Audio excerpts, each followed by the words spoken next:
आपल्याला कामाचा स्टॅमिना राहिलेला नाही, अशा लोकांनी, आतून थकवा वाटतो, कमजोरी वाटते, अशा लोकांनी अशोकच्या पानांचा रस प्यायचा. सगळ्यात महत्वाचं काय माहितीये का, सगळ्यात महत्वाचं स्वतःला म्हातारच समजायचं नाही. हे आपण काय करतोय, सहज बोलता बोलता आता काय झालं की वय, पोट वाटलं आता काय झालं की वय, मग वय झालं मग ग बसनाच बरं.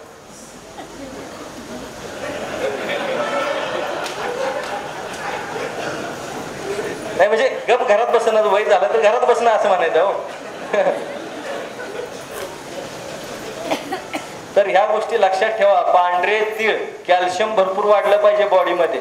आणि बांबू असतात माहिती आहे ना,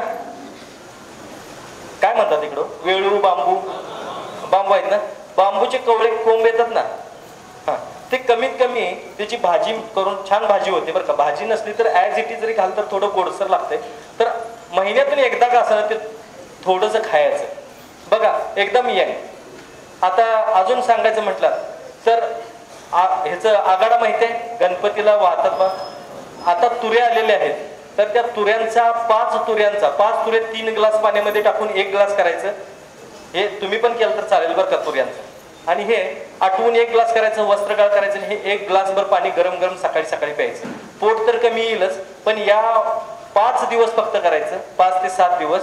ह्या 5 ते 7 दिवसामध्ये कमीत कमी तुम्ही 5 वर्षांनी लहान व्हाल, लहान दिसायला लागाल.